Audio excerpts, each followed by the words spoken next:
Banyarwandakazi, uyu munsi tunejejwe no kubagezaho itangazo MRD Muvoma ya Rubanda yashyize ahagaragara yamagana leta y'u Rwanda gahunda y'ubugizi bwa nabi yo gufunga isengero mu gihugu cyose.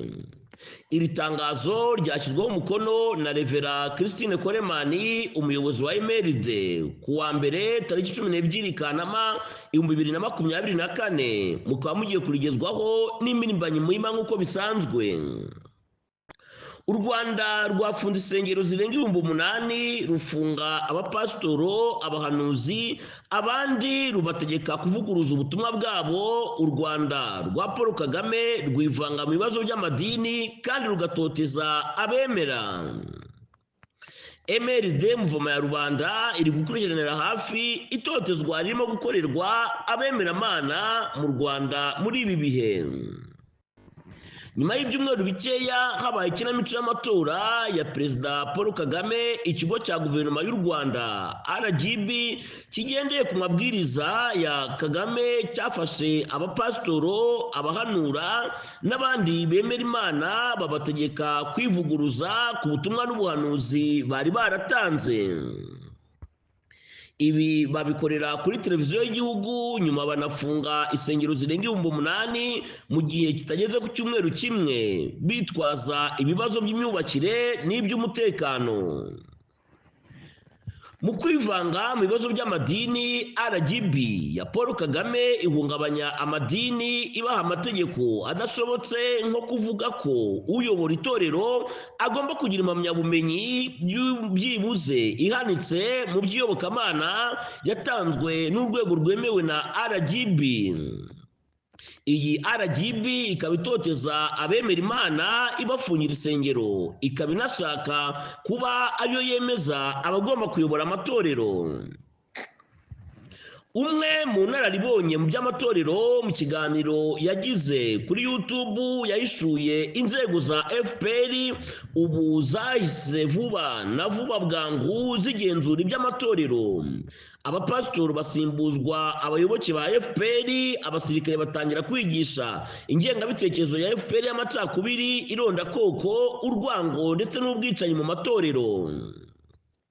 Bityo u Rwanda rukaba ruri kugenda buhoro buhoro rugana mu icuraburindi ry'amanyanga n'amatiku ryuzuyemo ihohoterwa, kandi bagakoreshwa imbaraga nyinshi kugira ngo ibi byose bihishwe umuryango mpuzamahanga uhumwe mu maso n'icyitwa iterambere werekwa.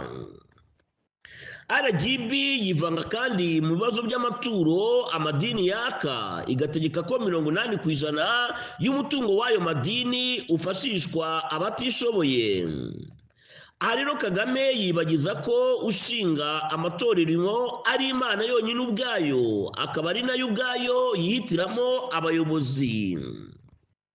Naho ku byerekeye amaturo, ibyanditswe bitagatifu bivuga ku mugaragaro bigira biti: amatoro yose y'igihugu, umusaruro wose w'igihugu ndetse n'umusaruro w'imbuto wose ni iby'Uhoraho, byeguriwe Uhoraho.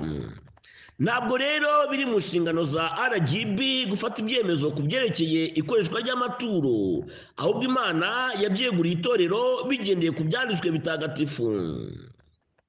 Dushingiye ku makuru nyayo duhabwa n'abari mu bibazo muri iki gihe, tugendeye ndetse ku binyamakuru byandikirwa mu Rwanda, batubwira ko ibi bikorwa bituruka ku kuba bemera Imana muri rusange, ariko abemera Kristo by'umwihariko ntibigeze bitabira inyirwamatora, aho Paul Kagame yimitse akiha amajwi 99.8%.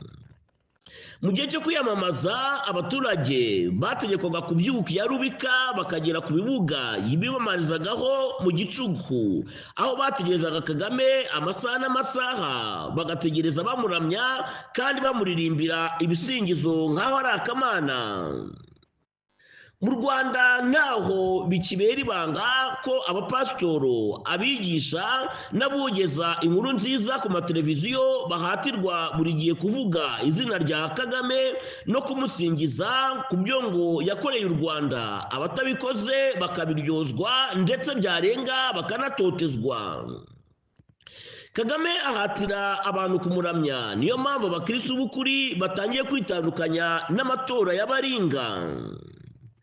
Hari benshi bahunze igihugu mu gihe cy'amatora, bahunze ibyo kuko ibyanditswe bitagatifu byigisha bitanyuze ku ruhande ko icyubahiro agikwiye Imana yonyine gusa. Rero muri ariya matora byagaragaye ko abakristo benshi batinya Imana, n'abandi bemera bo mu yandi matorero anyuranye batigeze batora Paul Kagame. Mu kimwaro n'umujinya, Kagame yabitse inzika kandi yiyemeza kwihorera mu bataramutoye, cyane cyane ku bemera Kristo. Akaba ariyo mpamvu yategetse ifungwa ry'isengero mu Rwanda hose. Birakwiye kwibutsa ko ahantu hasengerwa hafunzwe giturumbutsi nta nteguza ibanje kubaho, ku buryo amakwe n'ibindi byari biteganyijwe n'amatorero kuri gahunda yabo nka za batisimu, kumurikira abana Imana, byabaye ngombwa ko bikurwaho cyangwa binahanagarikwa hagati mu muhimbazo. Mu Rwanda abategetsi babujije inama iyo ari yo yose yabera mu nsengero zahagaritswe, ndetse abayoboke nta nubwo bemerewe kwegera urusengero rwafunzwe no kuba bahurira muri yo ngo bashobore gufashanya. Pastori François Nsengiyumva ariwe mukuru wa ADEPR Ngarama mu karere ka Gatsibo mu ntara y'Iburasirazuba mu gihugu cy'u Rwanda, yahagaritswe n'abayoboke be mu masengesho igihe bari babasanze basengera mu nyubako z'urusengero rwabo rwari rwarafunzwe. Uwo ni pasitoro waroshwe mu buroko. Abahanuzi Meshake, Marcel Ntaganda n'abandi barafashwe barengana, kandi basanzwe bigisha ubumwe nyabwo hagati y'Abahutu, Abatwa n'Abatutsi mu Rwanda. Guhera ku munsi wa mbere w'ifungwa ry'isengero, abapasiteri baburiwe irengero kugeza igihe impirimbanyi zitangiye kubavugira. Nyuma baje kurekurwa ari uko bamaze kwemera kuvuguruza bumwe mu buhanuzi n'ubutumwa bari baratanze mu bihe byatambutse. Umupasiteri ukunzwe na benshi akaba kandi azwiho kuba yegamiye kuri guverinoma y'u Rwanda, Antoine Rutayisire, nawe yagaragajwe kuri televiziyo y'igihugu asaba imbabazi ko ngo yavuze ibinyuranyije n'ibya guverinoma ku byerekeye ifungwa ry'isengero. Abahanuzi Meshake na Marcel Ntaganda nabo banyujijwe kuri televiziyo y'igihugu bavuguruza bumwe mu bahanuzi batambukije ubwabo. Mu bice byinshi binyuranye ni nk'aho bidashoboka isengero ko zizubahiriza amabwiriza mashya yatanzwe hatabayeho igihe kirekire kandi gihagije. Dore bimwe mu byo bategetswe: imihanda igana ku rusengero n'ahari ibikorwa by'urusengero igomba kujyamo amapevazi. Inyubako z'itorero zigomba kuba zubatse ahagana 1/2 cya hegitari. Buri rusengero rugomba kugira akarindankuba. Buri muyobozi w'urusengero agomba kugira impamyabumenyi byibuze ihanitse mu by'iyobokamana yatanzwe n'urwego rwemewe na RGB. Buri rusengero kandi rugomba kugira kuma gapima ibyuma biri mu modoka.